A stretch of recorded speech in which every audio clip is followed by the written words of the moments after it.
Yes, we are live now. Hello friends, this is Himanshi and welcome to Let's Learn. Discuss करेंगे child development and pedagogy का एक paper आपका CTET का 2012 का ही paper है और होपफुली आप लोग इसको एक टेस्ट के रूप में ले पाएंगे।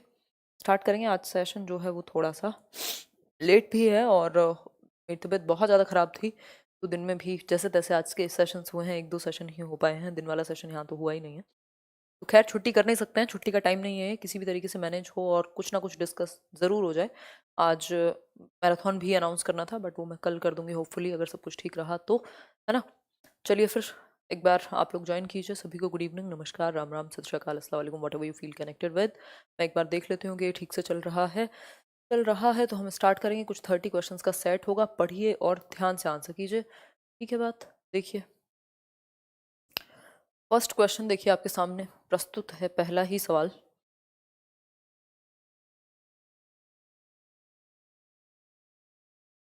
देखिएगा अगर दिख पा रहा हो तो, मैं खुद को नहीं देख पा रही हूँ, एक मिनट रुको। नोटिफिकेशन भी पता नहीं गया है नहीं गया है, चला गया है। चलिए जैसे भी है, आप लोग आ चुके हैं 70 सेकंड में, धीरे धीरे आ रहे हैं, दैट इज़ वेरी, चलिए बहुत बढ़िया, करते रहिए ज्वाइन। सही है सही है सही है, ग्रेट, बहुत बहुत सही, ग्रेट, बिल्कुल। तो स्टार्ट करते हैं आज का पेपर, फटाफट से डिस्कस करेंगे।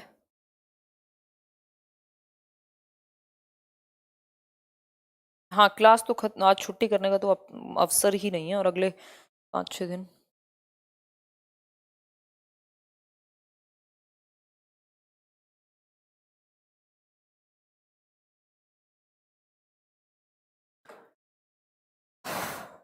बहुत बढ़िया।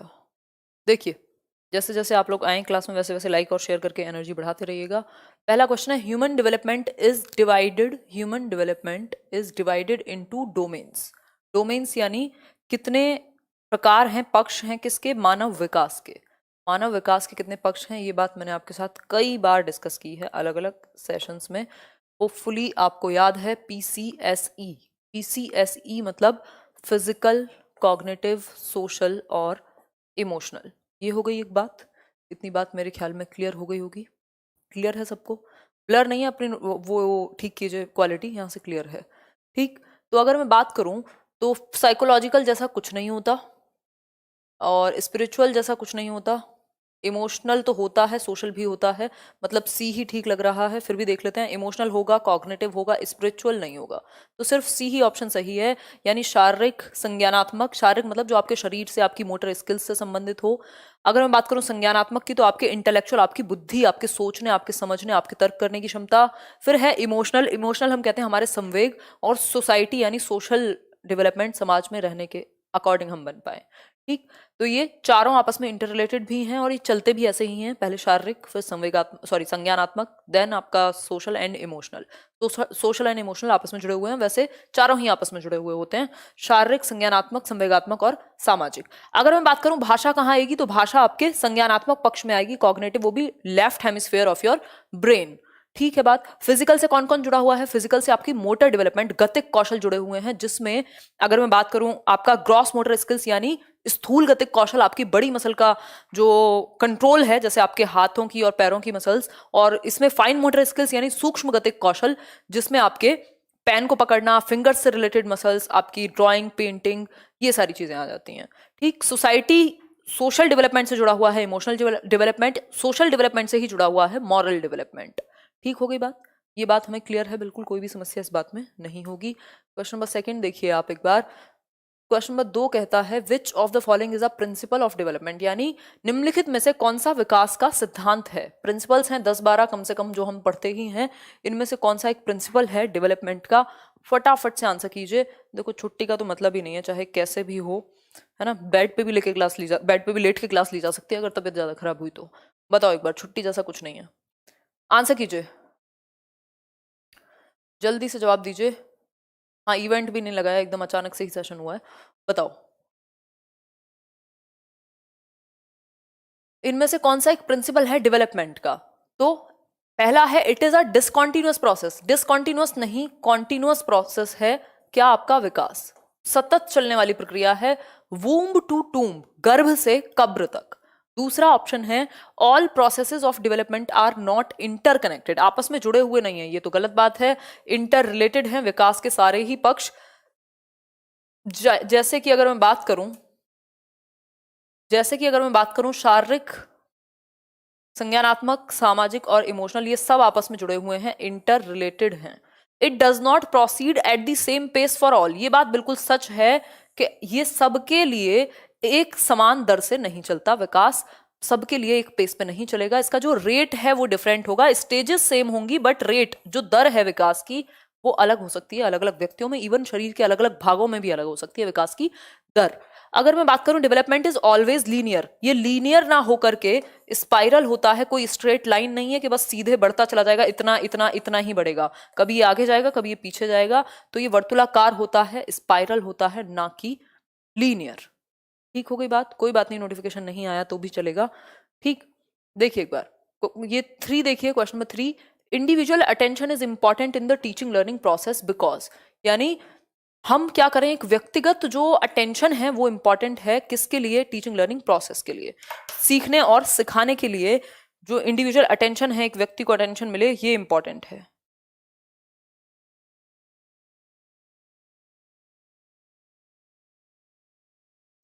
देखिए एक बार,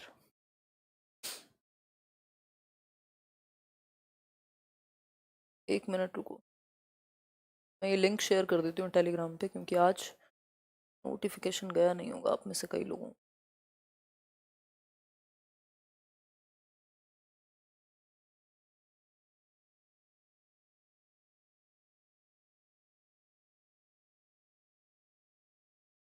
ठीक है, चलिए आप लोग धीरे धीरे ज्वाइन करते रहिएगा और समझते रहिएगा इन सभी प्रश्नों को। ठीक है, बात स्टार्ट की जाए आज की कहानी।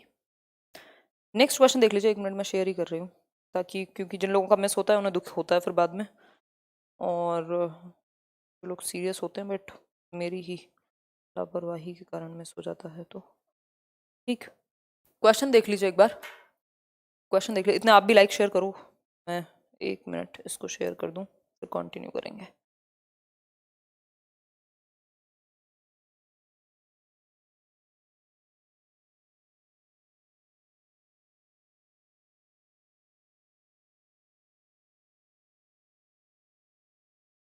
ठीक है, देखिए एक बार, अगर मैं बात करूं टीचिंग लर्निंग में इंडिविजुअली बच्चे को अटेंशन देना क्यों जरूरी है, हर एक बच्चे पर अटेंशन आपकी होनी चाहिए, ये क्यों जरूरी है। It offers better opportunities to teachers to discipline, देखो डिसिप्लिन करने के लिए कोई काम अलग से नहीं किया जाता, सेल्फ डिसिप्लिन पे फोकस होता है आपके पूरे टीचिंग लर्निंग प्रोसेस में। ठीक है बात। नेक्स्ट आपका क्वेश्चन है children develop at different rates and learn differently, ये बात तो सही है कि बच्चे अलग अलग तरीके से डेवलप होते हैं अलग अलग रेट पे, ये बात भी हमें समझ में आती है।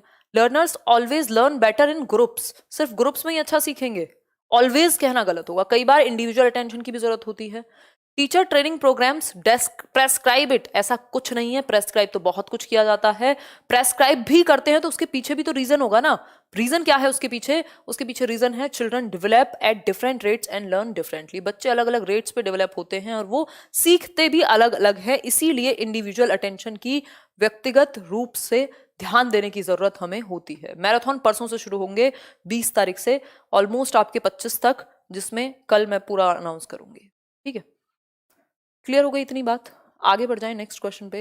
Human personality is the result of, यानी मानव व्यक्तित्व किस चीज का परिणाम है, क्वेश्चन नंबर 4, बताइए ह्यूमन पर्सनैलिटी किस चीज का परिणाम है, ये बता दीजिए फटाफट से बताए, सिर्फ एनवायरमेंट का, सिर्फ हेरिडिटी का, अपब्रिंगिंग और एजुकेशन का, या interaction between heredity and environment, फटाफट से बताइए फिर ही हम आगे बढ़ेंगे, जल्दी से जवाब दीजिए तभी जाकर के हम बढ़ेंगे आगे, फटाफट से बताओ।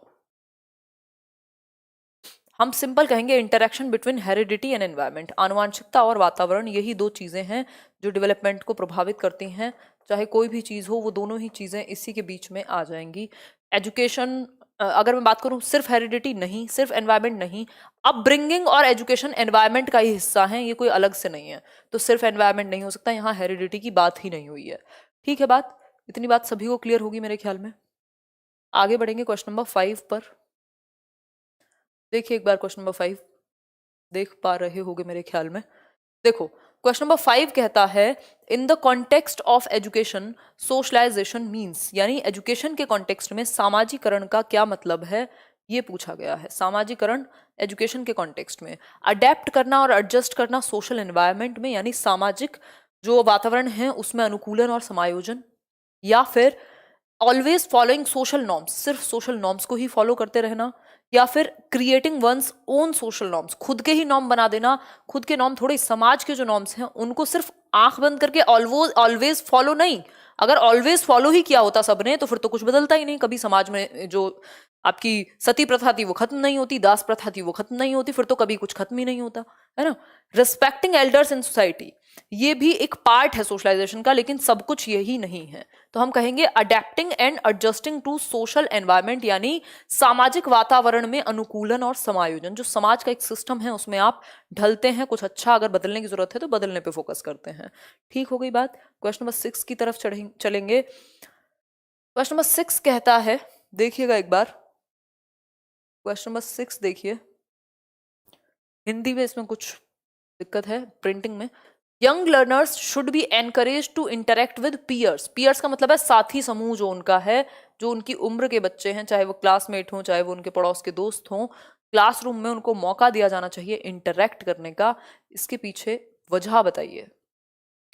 पहला ऑप्शन है they learn social skills in the course of study, वो पढ़ते पढ़ते दूसरे बच्चों के साथ इन्वॉल्व होके सोशल स्किल्स भी सीखते हैं। ये बात बिल्कुल सही है, जब वो एक दूसरे के साथ रहेंगे बैठेंगे तो उनको कोऑपरेशन यानी सहयोग की भावना भी आएगी, टीम स्पिरिट भी आएगी, एक दूसरे से बहुत कुछ सीखेंगे, बोलना चालना रहना, है ना।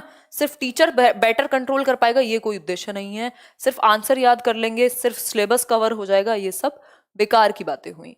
ठीक हो गई बात। आगे बढ़ेंगे क्वेश्चन नंबर 7 पर। According to Piaget's stages of cognitive development the sensory motor stage is associated with, यानी प्याजे के संज्ञानात्मक विकास के अगर हम बात करें, सेंसरी मोटर जो पहली स्टेज है उनकी SPCF में से, यानी सामवेगिक या इंद्रिय गामक अवस्था, जब बच्चा अपनी इंद्रियों का और अपने फिजिकल एक्शंस का, मोटर एक्शंस का प्रयोग करता है अपनी समझ को विकसित करने के लिए। तो कौन से गुण सेंसरी मोटर स्टेज से जुड़े हुए हैं? पहला ऑप्शन है ability to interpret and analyse options, ये तो लॉजिक की बात हो गई जो कॉन्क्रीट ऑपरेशनल में आएगा। कंसर्न्स अबाउट सोशल इश्यूज, ये एडोलेसेंस में आएगा, फॉर्मल ऑपरेशनल में। इमिटेशन, हाँ नकल करेगा बच्चा सेंसरी मोटर में, क्योंकि छोटा है, वो जो देखता है वैसा ही वो करने का प्रयास करता है ना। डेफर्ड इमिटेशन भी इसी में आता है। मेमोरी उसकी डेवलप होने लगती है तभी तो ऑब्जेक्ट परमानेंस आना शुरू हो जाता है इसके अंत तक। फिर है मेंटल रिप्रेजेंटेशन, यानी मानसिक निरूपण, बिल्कुल सही बात है।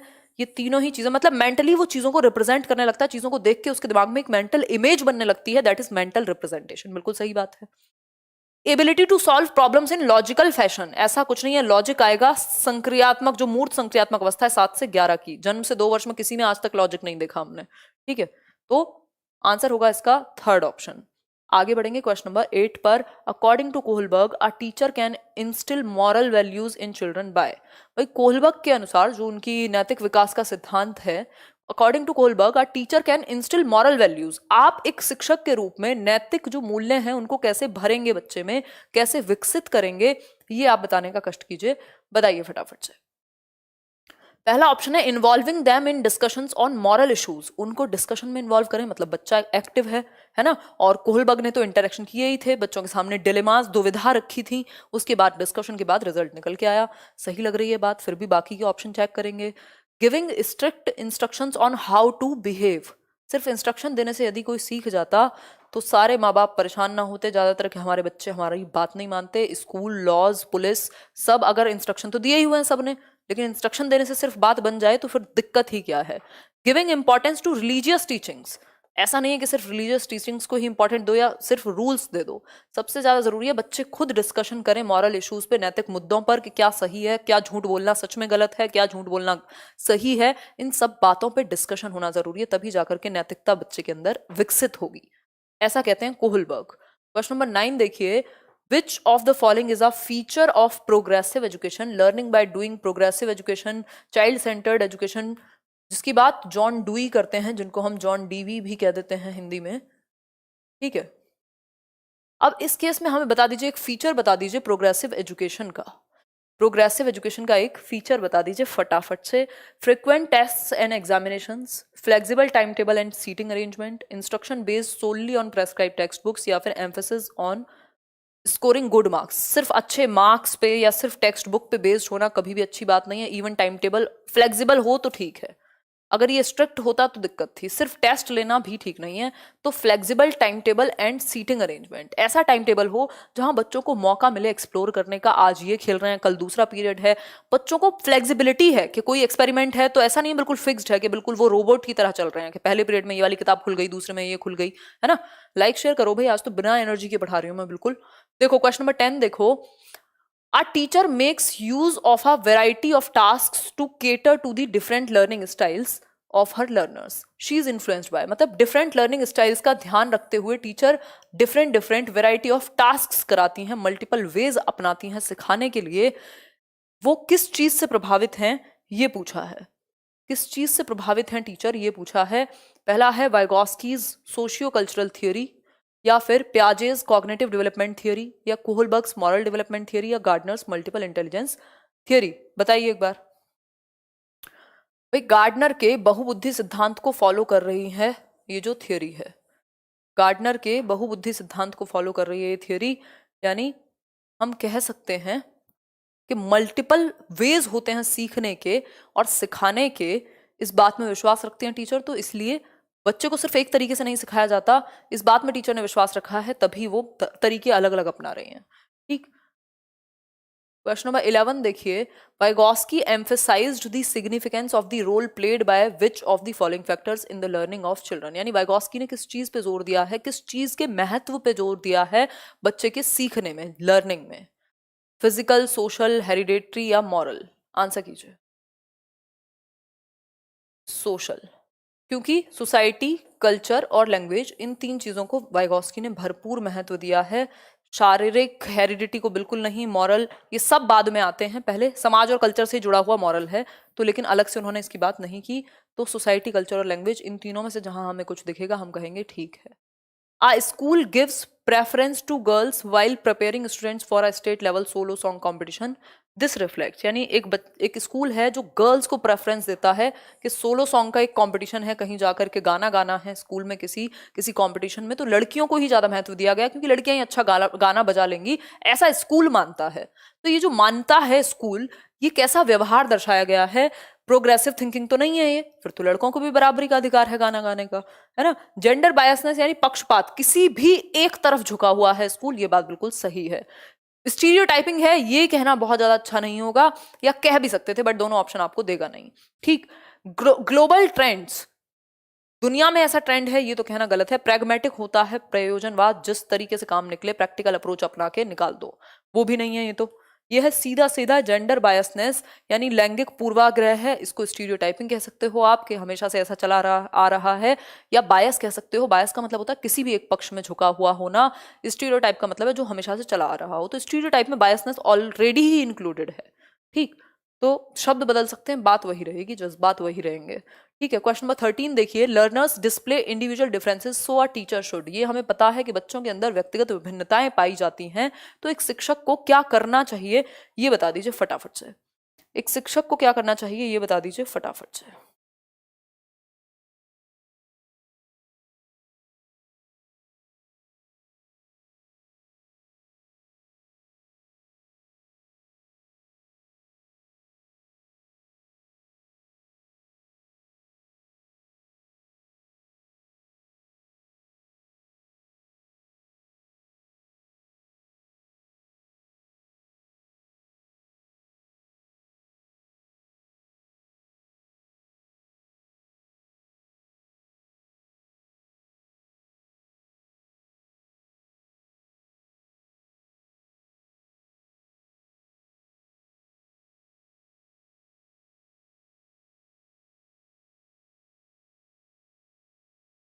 करेंगे।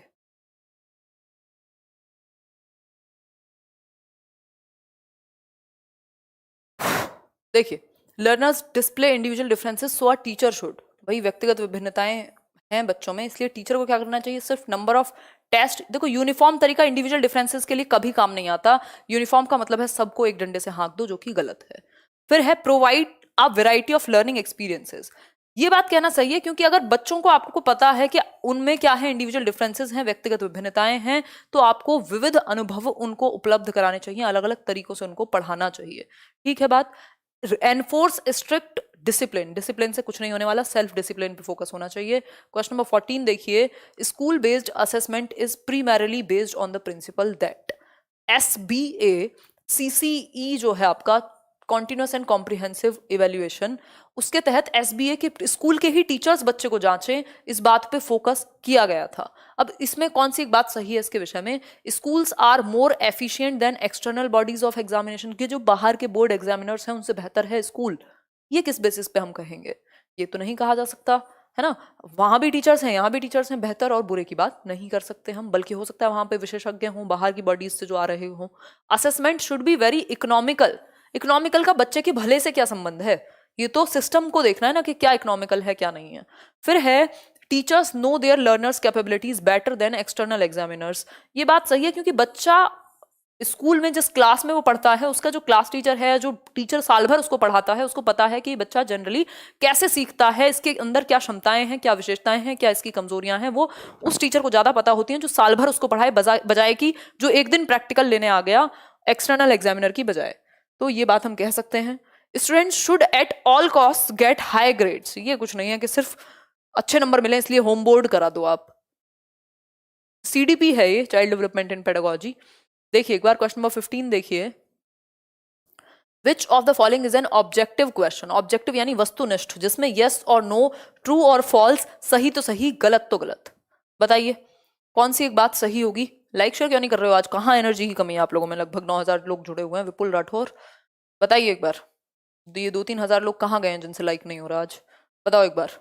यहाँ इतनी कम एनर्जी में खड़े होकर के हम लोग डिस्कशन कर रहे हैं। विच of the following is an objective question. ऐसे टाइप ऑब्जेक्टिव नहीं, सब्जेक्टिव होता है, जिसमें सबके आंसर अलग अलग हो सकते हैं। हालांकि पेडागोजी हो तो यहाँ पे भी आंसर अलग अलग हो सकते हैं, या 2 ऑप्शन भी सही हो सकते हैं, यहाँ पॉसिबिलिटी है, बट ऑब्जेक्टिविटी ज्यादा होती है। जैसे ये MCQ है तो एक ही कोई आंसर सही होगा, है ना, सबके लिए वही आंसर सही होगा, ज्यादातर केस में तो यही होता है। शॉर्ट आंसर क्वेश्चन ये भी सब्जेक्टिव है, क्योंकि सबका अपना अलग अलग आंसर हो सकता है। ओपन एंडेड में भी सबके अलग अलग थॉट, विचार, शब्द अलग हो सकते हैं, लेकिन ट्रू और फॉल्स में या तो ट्रू होगा या तो फॉल्स होगा, इसीलिए इसको ऑब्जेक्टिव कहेंगे। जो सभी के लिए सत्य हो, एक ही सत्य हो, ठीक, उसको ऑब्जेक्टिव कहते हैं हम। अगर यहाँ पे MCQ वस्तुनिष्ठ प्रश्न का होता तब हम उसको कह देते, फिल इन द ब्लैंक होता तब भी कह देते उसको।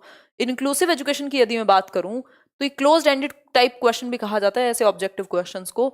इंक्लूसिव एजुकेशन 5 नंबर का टॉपिक है सीटेट में। बताइए एक बार समावेशी शिक्षा के बारे में, बताइए फटाफट से। इंक्लूड्स इंडोक्ट्रिनेशन ऑफ फैक्ट्स, यानी फैक्ट्स को भर देना समावेशी शिक्षा है, या फिर includes teachers from marginalised groups, ऐसे टीचर्स जो मार्जिनलाइज्ड ग्रुप से हैं। ऐसा कुछ नहीं है, टीचर्स का मार्जिनलाइज्ड ग्रुप से होने का कोई तात्पर्य नहीं है। शिक्षकों की बात नहीं हो रही, बात बच्चों की होती है कि अगर किसी ऐसे डेप्राइव्ड ग्रुप से हैं तो ज्यादा ध्यान रखा जाए या सेंसिटिव हुआ जाए। सिर्फ फैक्ट्स को भर देना ही सही बात नहीं होगी।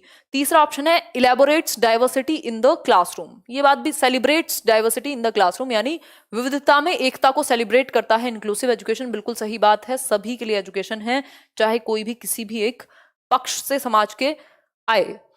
एनकरेजेस स्ट्रिक्ट एडमिशन प्रोसीजर, ऐसा नहीं है, इंक्लूसिव एजुकेशन में आप एडमिशन देते हैं, रोकते नहीं है बच्चे को किसी भी आधार पे। क्वेश्चन नंबर 17 देखिए, the emphasis from teaching to learning can be shifted by, यानी जो एम्फेसिस है, जो शिक्षण से अधिगम पर बल देने वाला परिवर्तन है, यानी टीचर सेंटर्ड से चाइल्ड सेंटर्ड लर्निंग की तरफ ले जाने वाला ऑप्शन बता दीजिए। टीचिंग टू लर्निंग बताइए। अडॉप्टिंग फ्रंटल टीचिंग, अग्र शिक्षण, या फिर एग्जामिनेशन रिजल्ट पे फोकस होना, चाइल्ड सेंटर्ड पेडागोजी को अपनाना, या रोट लर्निंग। ये सभी हमें बिना काम के लग रहे हैं। सबसे बेहतर है टीचर से लर्नर सेंटर्ड का मतलब ही है आप चाइल्ड सेंटर्ड पेडागोजी को, तरीके को, बाल केंद्रित शिक्षा पद्धति को अपना रहे हैं। टीचर सेंटर्ड क्लासरूम से चाइल्ड सेंटर्ड क्लासरूम बन रही है, जहां बच्चा सेंटर में होगा, बच्चे के एक्सपीरियंसेस को प्राइमरी माना जाएगा, प्राइमेसी दी जाएगी।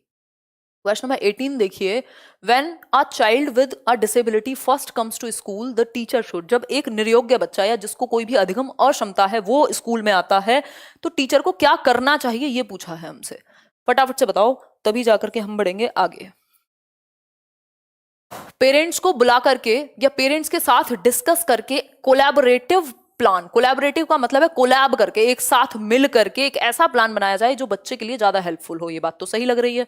Conduct an admission test, admission test के लिए आरटीई साफ साफ मना करता है, इंक्लूसिव एजुकेशन बिल्कुल भी सपोर्ट में नहीं है कि आप पहले टेस्ट लो बच्चे का और तब एडमिशन दो। उसकी एज अप्रोप्रिएट क्लास में एडमिशन होना चाहिए, ये वैसे भी पेपर 1 का क्वेश्चन है।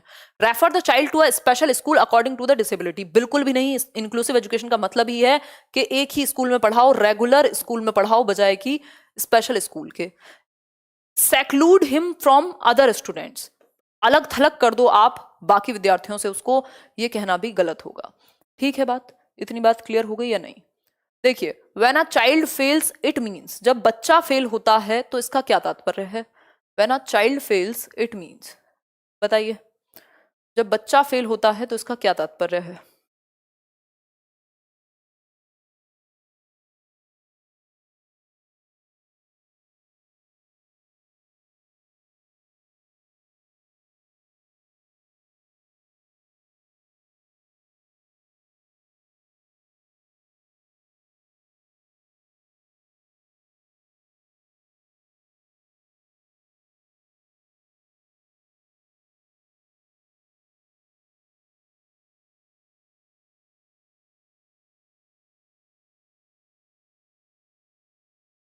बताइए आंसर।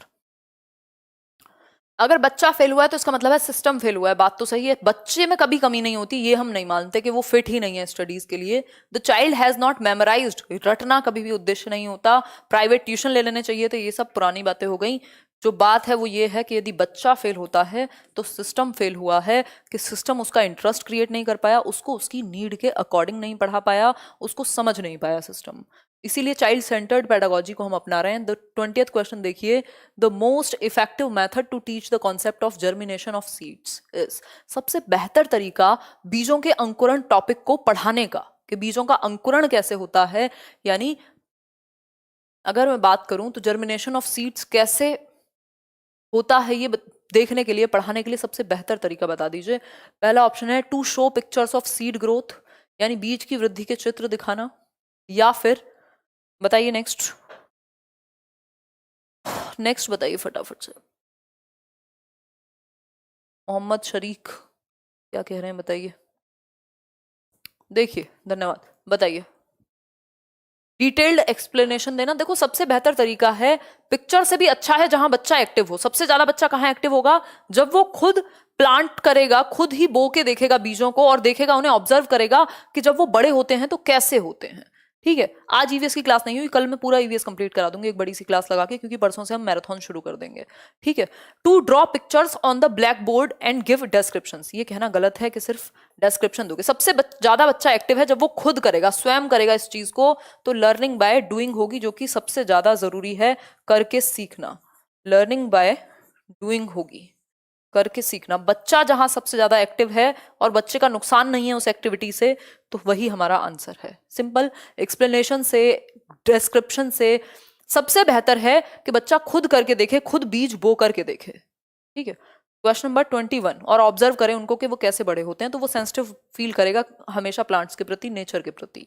नेक्स्ट क्वेश्चन है, when a child gets bored while doing a task, एक बच्चा क्या हो गया? बोर हो गया, किसी एक टास्क को करते हुए ऊबने लग गया, तब आप क्या करेंगे? देखिए, पहला ऑप्शन है the child is not capable of learning, क्या बच्चा सीखने के काबिल नहीं है, उसमें योग्यता नहीं है, या फिर the child needs to be disciplined, उसको डिसिप्लिन की जरूरत है, या फिर the task may have become mechanically. देखो, बच्चे की गलती नहीं निकालते हम अपने सिस्टम में गलतियां ढूंढते हैं, मिस्टेक्स ढूंढते हैं, कमी कहां रह गई। बच्चा बाय नेचर क्यूरियस है, जिज्ञासु है, सीखने के लिए बना है, ऐसा चाइल्ड सेंटर्ड पेडागोजी मानती है। तो बच्चे में कमी मत देखना किसी भी ऑप्शन में। चाइल्ड इज नॉट इंटेलिजेंट, आपने कैसे मान लिया, है ना? The task may have been mechanically repetitive, संभव है या संभवतः है कार्य जो है वो यांत्रिक रूप से बार बार कराया गया होगा। 2 एकम 2 और 2 दूनी 4 कराते रहोगे तो एक समय आएगा जब वो बोर हो जाएगा। ठीक है, तो रेपिटेटिव बन गया होगा टास्क, ऐसी संभावना है। क्वेश्चन नंबर 22 देखिए, विच of the following is a domain of learning, learning के 3 डोमेन बीएस ब्लूम ने और उनके एसोसिएट्स ने बात की है, उन तीनों में से कौन सा एक डोमेन यहां है? फटाफट से बता दीजिए, तभी जाकर के हम आगे बढ़ेंगे। प्रोफेसर गणेश सर, बहुत बढ़िया, बताइए। जल्दी बताइए। 3 डोमेन है। कैप से आपको याद कराया है, CAP कैप, सर पे लगाने वाली टोपी। मेरी जो येलो टोपी है उससे आप याद रख सकते हैं कि कैप की बात हो रही है। कैप मतलब C फॉर कॉग्निटिव यानी संज्ञानात्मक पक्ष, इसको हम कॉग्निटिव कहेंगे। दूसरा पक्ष है A फॉर अफेक्टिव। अफेक्टिव का मतलब होता है आपके इमोशंस से जुड़ा हुआ, संवेगों से जुड़ा हुआ। और तीसरा पक्ष है लर्निंग को आपको एक्टिविटी, फिजिकल एक्टिविटी से जोड़ना है, यानी साइकोमोटर। ऐसा BS ब्लूम अपनी टेक्सोनॉमी में, अपने वर्गीकरण में कहते हैं अधिगम के। तो लर्निंग के 3 पक्ष हैं, जिसमें से एक है अफेक्टिव। एक्सपेरिमेंटल कोई नहीं है, प्रोफेशनल कोई नहीं है, स्पिरिचुअल कोई नहीं है, सिर्फ और सिर्फ फोर्थ ऑप्शन सही है, भावात्मक। बाकी के संज्ञानात्मक या गत्यात्मक हो सकते थे। ठीक है, 3 पक्ष हैं, फिर से समझ लो। संज्ञानात्मक पक्ष है, संज्ञानात्मक पक्ष है, दूसरा आपका भावनात्मक पक्ष है, तीसरा आपका गत्यात्मक पक्ष है। ये 3 पक्ष हैं, डोमेन है लर्निंग के। इन तीनों को अगर आप जोड़ देंगे, हेड, हार्ट और हैंड की शिक्षा, मतलब बच्चे की दिमाग भी इन्वॉल्व हो किसी चीज को सीखने में, उसकी भावनाएं, उसके इमोशंस भी जुड़े हुए हों उस चीज को लेकर के, तीसरा उसको फिजिकली भी आप एक्टिविटी कराएं। तीनों जुड़ जाएंगे तो सबसे बेहतर तरीके से बच्चा सीखेगा। क्वेश्चन नंबर 23 देखिए, विच of the following is the first step in the scientific method of problem solving, यानी समस्या समाधान की जो साइंटिफिक विधि है उसके अकॉर्डिंग कौन सा एक पहला चरण है प्रॉब्लम सॉल्विंग मेथड के लिए। पहला चरण बता दीजिए, बहुत ही तेजी से आंसर कीजिए, फटाफट से बताइए। लूसी कुमारी, बहुत बढ़िया नाम है आपका, बताइए। देखो, कलेक्शन भी आप बाद में करोगे, हाइपोथेसिस जो परिकल्पना है कि ये रीजंस हो सकते हैं, ऐसे सॉल्व कर सकते हैं, ये भी बाद में आएंगे। वेरिफिकेशन तो सबसे ही बाद में आएगा, सबसे पहले आएगी समस्या के प्रति आप अवेयर तो हो। कोई प्रॉब्लम आप तब सॉल्व करोगे ना जब आपको वो प्रॉब्लम लग रही हो। कहीं से निकलोगे तो तब जब आपको लगेगा यहां से निकलना जरूरी है ना। तो समस्या के प्रति जागरूकता, अवेयरनेस होना इंपॉर्टेंट है कि प्रॉब्लम है क्या, उसको आप जानेंगे, आइडेंटिफाई करेंगे आप प्रॉब्लम को पहले। अगर मैं कहूं इसको प्रॉब्लम अवेयरनेस कह सकते हैं हम, या आइडेंटिफिकेशन कह सकते हैं दूसरे शब्दों में। देन आप कोई हाइपोथेसिस बनाते हैं, फिर रेलिवेंट इंफॉर्मेशन कलेक्ट करते हैं, फिर उसके बाद वेरीफाई करेंगे। ये कुछ ऑप्शंस होते हैं जो अभी मैराथन होगा उसमें मैं बता दूंगी, steps of problem solving. Errors of learners often indicate, जो बच्चों की गलतियां हैं, एक क्वेश्चन गलती पे जरूर आता है, ज्यादातर केस में बच्चों की गलतियां ये दर्शाती हैं कि वो सीखते कैसे हैं। देखिए कौन सा ऑप्शन सही होगा। लर्निंग की एब्सेंस नहीं, अगर कोई सीख ही नहीं रहा होगा तो गलतियां कैसे होंगी। सोशियो इकोनॉमिक स्टेटस लर्नर का, इस बात से क्या मतलब है, हाउ दे लर्न, बच्चे सीखते कैसे हैं, गलतियां ये बताती हैं। नीड फॉर मैकेनिकल ड्रिल, उनको यांत्रिक अभ्यास की 2 एकम 2 2 दूनी 4 की कितनी जरूरत है, जी नहीं। वो सीखते कैसे हैं, गलतियां ये बताती हैं कि उन्होंने सीखा कैसे है, और नेचुरल है गलतियां होना। क्वेश्चन नंबर 25 देखिए, a child starts to cry when his grandmother takes him from his mother's lap, the child cries due to. जब बच्चे की दादी उसे उसकी माँ की गोद से ले लेती है तो बच्चा रोने लगता है। बच्चा किस कारण से रोता है ये बता दीजिए। ये अपने आप में कंफ्यूजिंग क्वेश्चन हुआ करता था, फिर मैंने एक दिन आपको ये बताया था कि इसका क्या कहानी इसकी सही होगी, उसी के हिसाब से हम जाएंगे। फटाफट से बताइए। हाँ, तबीयत बिल्कुल ठीक नहीं है भाई आज, बट ठीक है, आप लोगों को देख के एनर्जी आ रही है। मैंने काफी रेस्ट भी किया है, दवाई ववाई लेके चीजें की हैं सेटल। देखो एक बार बताओ फटाफट से।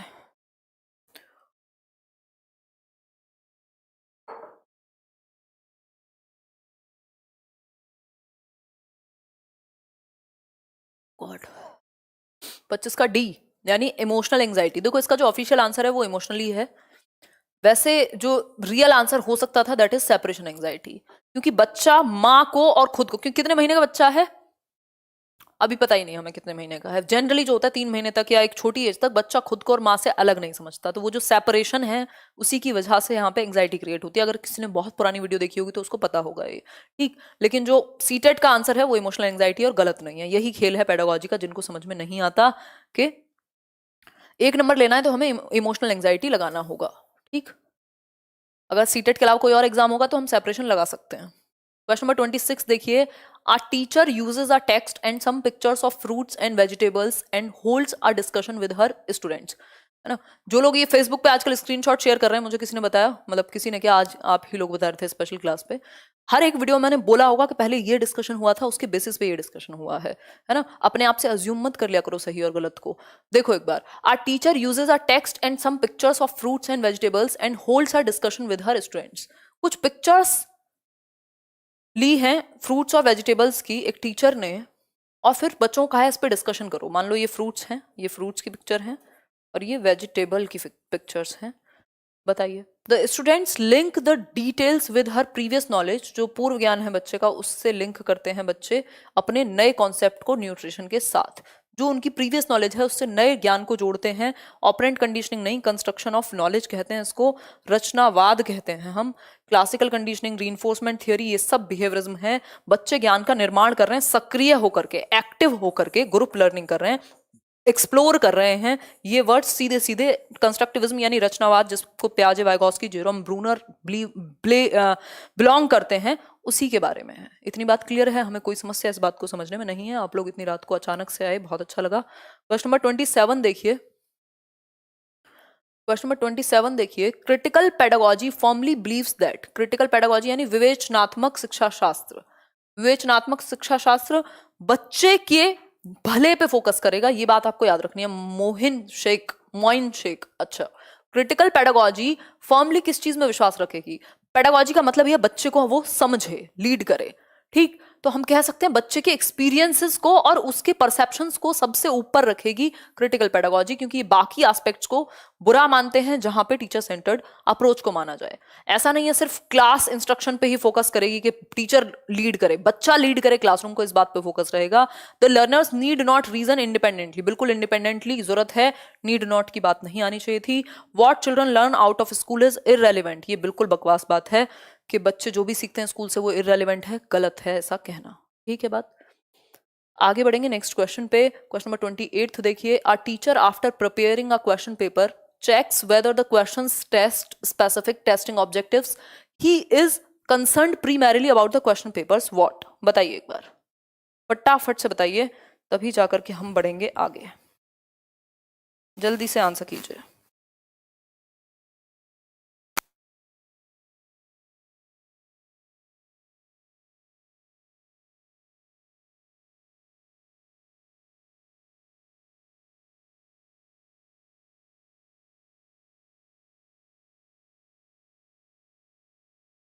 देखिए एक बार, a teacher after preparing a question paper, एक टीचर ने क्वेश्चन पेपर को प्रिपेयर कर लिया। अब इसमें बड़ी कंफ्यूजन रहती है कई लोगों को, कई लोग मानते भी नहीं है ना।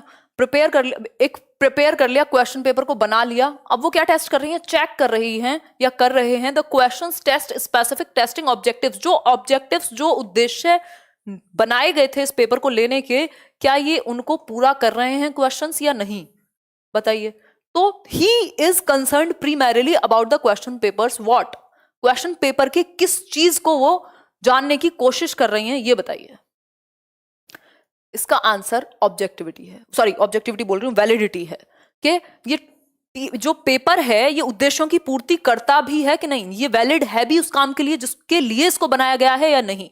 टाइपोलॉजी क्वेश्चंस की चेक कर रही है। अरे सिंपल, यहां पे ये पढ़ के देखो ना, वह मुख्य रूप से प्रश्न पत्र की या के डैश के बारे में चिंतित हैं, टाइपोलॉजी के बारे में नहीं, वैधता के बारे में, कि ये वैध है कि नहीं है,